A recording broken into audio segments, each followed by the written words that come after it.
the incremental increase of stress over time. I'm talking progressive overload, and I'm not talking too much dream theater. I'm not talking the pesky radical left AOC and her cronies. Hey guys, Coach Michael here at Starting Strength Boston, and this is the third and final video for now in my programming series. I'll probably make some more in the future. But the reason I'm saying it's the final one for now, if we look up here, is because we're talking about stress. And so stress is this like amorphous blob of stuff that needs to increase over time in order for us to continue making progress in our program, right? So progressive overload is the main way people talk about it. We're just having to increase the stress in order to keep making progress on our lifts. So to reiterate, the SAID principle, in our first couple videos, we talked about that a lot, specific adaptation to imposed demand or just specificity. In the NLP video, the goal was general strength, right? So training started out pretty basic, pretty general, pretty simple. At this point, we're a bit further down the curve. Things are getting more individual, more specific, and more complex. So I'm going to focus in this video on an individual that wants to improve their main lifts, meaning the squat, bench, deadlift, and press. So you can also apply these principles to other types of programs, but I'm going to treat this one like the second video in the series, where I'm going to lay out these principles and then I'm going to give you some training templates for someone that's at this stage in their training. But yeah, the gist is the stress has to increase over time, so let's get into what that entails. All right, so here's the way that I like to quantify stress. I have some objective measures here and some subjective measures. So the reason I separated these two is because I prefer and I strongly suggest that you make programming changes with these in mind, the objective measures. These subjective measures are fun to think about, and like there are going to be elements of these in your training, like they're just going to happen naturally, and they're going to increase over time. But like I would not make programming, I would not design a program with these things in mind. I would not have them be variables within the program that influence your programming. So anyways, the objective measures, right? Number one, the load. So throughout the novice linear progression, that is the primary stressor that we're manipulating, right? Sets and reps stay the same. We're doing 3 sets of 5 or 1 set of 5. The frequency stays the same, more or less, and we're just adding weight to the bar, increasing the load. All right, that's the simplest way to progressively overload, but not the only way, and usually not the easiest way. Number two, the sets. Total number of sets, right? So let's say you've been doing 3 sets of 5 and you increase to 5 sets of 5 at the same weight. Even if it's like a decrease in load, that 5 sets of 5 may constitute an increase in total stress. Same thing with reps. If you've been doing 3 sets of 5, you drop the weight a little bit, you do 3 sets of 6 or 7 or 8, that might constitute an increase in stress because you're doing more reps, you're doing something that you're not adapted to. And then the last one here is the frequency. I put a little asterisk, a little star on the left side right here. That's because frequency inherently doesn't necessarily increase stress, but it can be a vessel to apply more reps and more sets, so like more volume over time. So like if you're doing 6 sets once a week for the squat, for example, and then you start squatting twice a week, doing 3 sets each day, you're still doing 6 total sets during the week, and you might get like a little bit of an increase in stress because you're training the muscle twice a week, so you're getting like more muscle protein synthesis or whatever, but like that in itself is not going to last very long in terms of an increase in stress. So the real difference would be if you increase the frequency and you did like 5 sets 2 days a week, so you're doing like 10 total sets instead of 6, and it just makes that more practical than doing 10 sets all in one day. And then the subjective measures over here, like time under tension, tonnage, like I know people are gonna say like, oh yeah, you can totally like calculate that, or like in the case of RPE, like a lot of people use like bar speed as like an objective measure. But the thing is, it becomes very difficult to quantify stuff like that. Time under tension, for example, if you're doing like heavy sets, it's difficult to standardize like the exact bar speed and the exact tempo of the lift, because you have to do like every rep exactly the same speed in order to actually progressively increase the time under tension. And then you have to increase or decrease the tempo of the reps as you progress in order to get more stress that way. So it gets kind of hairy. Same with like rest between sets. Like if you're trying to progressively overload, in order to make increases, you have to make like very fine, like 5-pound jumps, for example, with the load. like you can't really define exactly 5 more seconds of rest because there's still like the time to set up for the lift. There's still like putting on your wrist wraps, your belt. That all takes time. So like your rest is gonna be a lot more variable than you think. And then I just think tonnage is like not that reliable because you could do like a lot of not very stimulative sets and have a high amount of tonnage. And then of course like RPE is entirely subjective. If you're going purely off of like the definition, like the rate of perceived exertion, you know, you can never know 100% for sure what your actual reps in reserve are on a given set. One last piece I'd like to touch on before we get into the templates is exercise variation. So it's been my own anecdotal observation that applying exercise variation to the main lifts gives, you know, a pretty significant increase in the performance of the main lift. And I have a few theories as to why this may be. So we talked about the novice effect at the beginning of the first video, right? It's in this gray book here, Practical Programming. So during the novice effect, basically you get really good at something very quickly because you've never done it before. So my theory is that by including exercise variation, you are working either a range of motion and or muscle groups that have not been worked either at all or to the same degree. So with the muscle groups, it's more or less like they haven't been hit to that degree. And then with the ROM, it's more like it could be something that you've just never trained at all. So like for example, if you've only ever low bar squatted to this point and you've, you know, run out your early intermediate phase, so you have like a decent bit of training under your belt, and you've never done like a deep high bar squat, for example, or like some sort of like ATG squat, then you've pretty much never taken the knees through a longer range of motion than is required in the low bar squat. So by training that longer range of motion, you can kind of use an exercise variation like the high bar squat, like a deep high bar squat. You can sort of take advantage of that new range of motion and apply the novice effect to it. So for a short period of time, you're going to get a lot of gains on that longer range of motion around your knee, which theoretically would strengthen your knee joint and then carry over to your low bar squat. And then with the muscle groups, in that example, your quads, which are the primary knee extensor, would theoretically get more work and grow larger from doing that, which would then carry over to your low bar squat and make it easier. Now you still have to consider the SAID principle. You can't just stop low bar squatting altogether, but by sprinkling in this sort of variation, I think there is something to be said for that.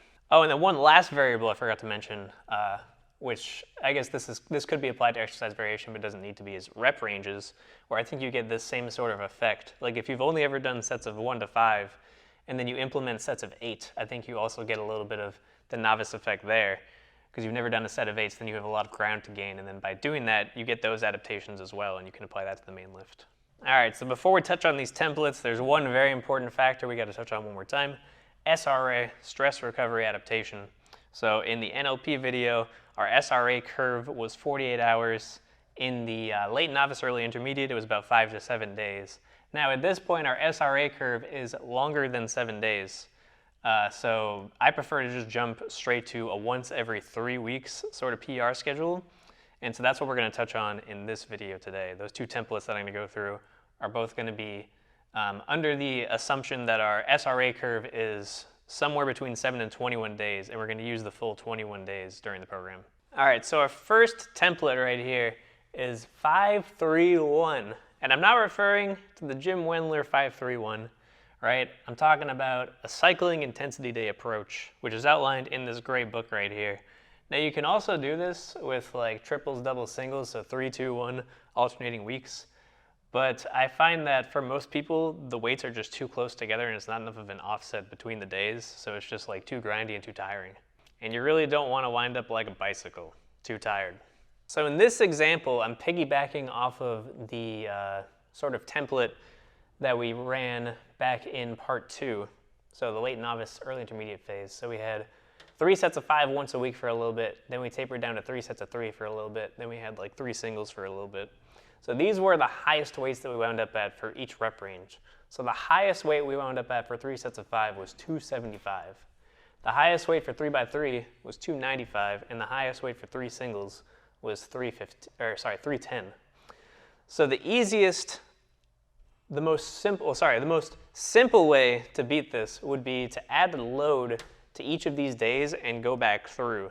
But that is not the easiest way to do it, but I'll show you what that would look like. So this is what it would look like if you just added load to each of these PRs. So this is the first cycle of your 5-3-1. This is just your intensity day. So you're doing 3 sets of 5 at 280, which is a 5-pound PR for 3 sets of 5 in the first week. In week 2, you're doing 3 sets of 3 at 300, so that's a 5-pound PR for sets of 3. And then in week 3, you're doing 3 singles at 315, which is a 5-pound PR over your 3 singles from back here. So you're PRing each rep range by 5 pounds because, like I said before, your SRA curve's 21 days, so you can't add weight to your singles once a week anymore. So we're spacing it out every 3rd week, and this is what you do in between. So you're still hitting PRs in between, right? You're not just like being lazy and f***ing around and doing light weights or whatever. Light weights, baby. So this is actually like it's very simple, obviously, but it's actually like kind of difficult in practice because these are gonna be like really heavy, grindy sets all throughout. So this is probably not gonna last more than like 1 to 3 times through if you're lucky. So I'll show you another way that I prefer to do it. So this is how I would prefer to run that sort of template. So like I talked about in the first part of this video, you can set, or the objective measures of stress are, the primary ones are load, sets, and reps. So out of those, the hardest to add is to add a rep to the same weight that you've done before. So like turning this 310 for singles into 310 for doubles is the hardest thing to do. And then adding a load is a little bit easier than that, but still difficult. And then the easiest one is actually just to add sets at the same weight. So right here, I've backed off a little bit from this weight, but I've increased the sets to 5 sets of 5. So even though I backed off 15 pounds down to 260, that increase in volume, not only is it a PR because I've never done 5 sets at that weight before, but it's also just like a different stimulus because this whole time to this point, your entire training career, you've just been adding a load to the bar, right? So this is like a slightly different stress, which mentally for a lot of people is a lot of fun because now it's like, all right, I get to do something different. But also I think, like I was saying with the novice effect, you kind of have some ground to gain here from doing 5x5, running those up. And so that's my preferred way to do it. So then I would just use the same amount of offset for each rep range pretty much. I would go, instead of 3 sets of 3, do 5 sets of 3 at 280. So that's like where we left off, or that's where we started 3x3 PRs the first time through. So that's, if our PR is 295, we're backing all the way down to 280. We're doing 2 extra sets, a little bit of breathing room there. And then we're gonna do 5 singles instead of 3 singles at 300, which was the first weight that we had started singles in our late novice early intermediate program.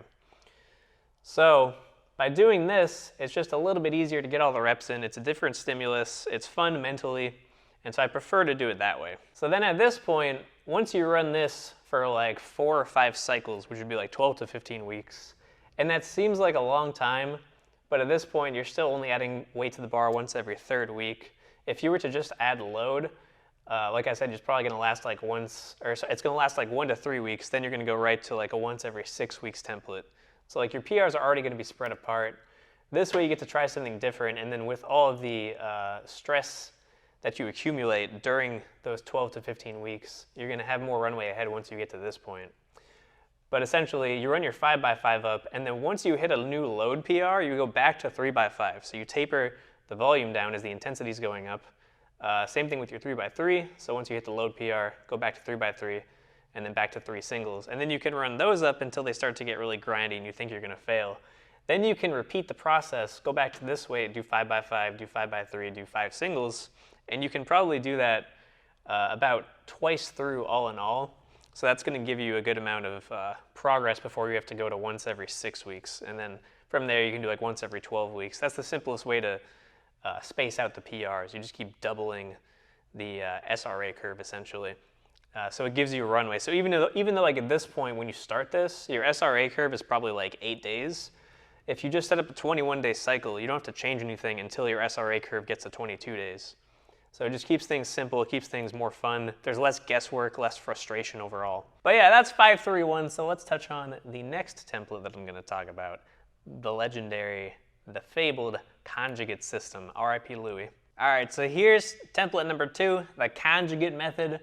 If you're not familiar with the conjugate method, you can pretty much just like Google it, look it up. It's been popularized by Louis Simmons of Westside Barbell, and the way he runs it is a little bit different. This is like a very simple version of it. Basically, conjugate, all it entails is that you're rotating the exercises. So this is just your intensity day, like in the other example. And this is how we're gonna approach hitting some PRs from this point. So these are the previous PRs from the early intermediate phase. And now this is your first cycle through the conjugate. And I've used bench as the example. You can apply this to whatever lift you want to. But the idea is, rather than doing 5, 3, 1, we're just going to do singles. So we're just going to like stay near our peak strength, but we're going to rotate the movements out. So you can see we've got a pin bench, a close grip bench, and a bench press. And we're working up to a 1 rep max, which is like basically just like a very heavy single. So for the pin bench and the close grip bench, you have like no data at this point. So you can just work up to like a really heavy single for the first time through. But for your first cycle through on the bench week 3, your goal should be to hit 315 for that single. We're not going for like 330, we're not going for 350, we're not trying to like kill ourselves. We just want to beat this PR, hit 315 for a single, and then do your back offs, 3 sets of 3 at 80% for each of these as well. Right? So the idea is because you're altering the movements, you're playing with different ranges of motion, so like that's going to carry over to the main lift. Like I was saying before, my theory is that if you're doing like a close grip bench, you're not only working a longer range of motion that you're not used to working, but you're also hitting your triceps a bit harder than you're used to hitting them. So all that is going to contribute to the main lift. And then also, because of the variations in the movement, you're naturally going to have variation in load, so that's going to regulate your fatigue. So like if you're doing, your bench, like you can never close grip bench as much as your bench. Like some people can get pretty darn close, but like in general, you're never, even if you push this as hard as possible, you're not going to be able to push it so hard that you like overstress your bench and you can't, hit a PR here. And if you're a stronger lifter, I'd probably change these up. For like if you're actually benching 315, then maybe you should do like a close grip pause bench or like a close grip pin bench, something a little bit lighter. But for the average person, like someone that's benching like, mid to low 2s, then this sort of thing is going to be just fine because your bench isn't like terribly stressful as it is. So you're going to be all right to recover and then hit another PR in this week. So that's like your base 3-week cycle to start with. And then as you branch out from here into like once every 6 weeks and once every 12 weeks, you just add in more movements. And for the quality of the movement, that's very important. So you don't want to do like random shit with like bands and chains and all this like random nonsense. You have to do something that's going to carry over to your main lift and help it out. So like in this example, the close grip bench, it's the same thing, but with the closer grips, you have a longer range of motion. You're hitting more triceps, like I said. The pin bench, you don't want to set the pins like at lockout if that's not where you have trouble. For 99% of people, it's not where they have trouble. So if you have trouble like halfway through or like right off the chest, you want to set the pins as low as possible so you have to push through that full range of motion that's going to be difficult, because you're not going to strengthen the sticking point if you don't train it. So I would not suggest doing like a pin bench from near lockout with like chains and bands where it's just like super hard just at the top, because that's just it's not going to carry over to your main lift. It's not a smart idea. But yeah, that's really the conjugate system in a nutshell as far as this intensity day goes. And then I almost forgot to mention the progression model for these. So if your first time through, let's say you get 305 on pin bench, 300 on close grip, and then 315 on bench, then over the next 3 weeks, you'll revisit each of these. So for pin bench, you try to hit 310. Close grip bench, 305, and for bench, 320, and then so on and so forth. So those are the templates and the principles in this video, more or less. Just to close out here, some general considerations. The frequency for most lifts, I recommend a 2 times a week frequency, and I highly recommend a 4-day split at this point, because otherwise your workouts can tend to get very long and grindy. I'm not opposed to a long, hard, veiny workout, but this just makes things a bit more manageable. So we went over the heavy day in this video. I didn't go over the other day. I might just make a whole video on that because there's a lot we could talk about. My favorite way to do that is like a concurrent sort of program. So like the heavy day is like 1 to 3 or 5 reps even. And then the volume day, I wouldn't go any lower than 5 reps, and I like to explore like 5 to 8 reps. Sometimes we'll even go higher than that just for fun. And I also like to use exercise variation on the other day to keep things fresh and then, keep new stimulus coming in. But I still apply the same philosophy. So like on this volume or lighter day, I'm still trying to hit PRs constantly, even though they're in higher rep ranges or with different movements. I'm still, I'm not just doing a light day just to do something lighter. I'm still trying to do something new and beat a PR, like almost like a mini game or like a side quest. And then also consider these on a lift by lift basis. So like just anecdotally, I've noticed that like the bench and the deadlift tend to respond pretty well to exercise variation, whereas the squat and the press are more technique dependent. So they benefit from doing the parent movement more often. Or if you are going to use a variation, use like a very close variation. whereas the deadlift and the bench, you can kind of get more exotic and there's still a lot of carryover. So this is going to conclude the first part of my basic programming series. 3 videos so far. And if you've never gone through this process, I recommend you do it. Even if you think you're an intermediate or advanced lifter or whatever, you're still going to get something out of this. So start with your NLP outlined in the first video, and that works for everybody across the board. Then after that, I recommend you run it out. You don't have to, you can skip straight to step 3, but I recommend you run it out once a week, milk those easy gains. Then in step 3, create your own program. And so some things to keep in mind that I touched on in this video. Programming starts out basic, general, and simple, like we talked about in the NLP video, and then it becomes more individual, specific, and complex as you go along. So now at this point, remember my tree analogy from the second video, I believe. We started with our tree trunk, that's these 2 programs here, and now we're kind of branching out wherever we want to go. So that's this end of the spectrum where we are now. So yeah, feel free to use these principles, create your own program. I hope this was helpful. If you run this to a T and you even use like the templates that I outlined in this video, that's basically like 6 months to a year worth of progress for most people. So have fun with that, run it, let me know how it goes. Let me know what you want me to talk about next in the comments down below. And yeah, that's it. Have a great day, pal.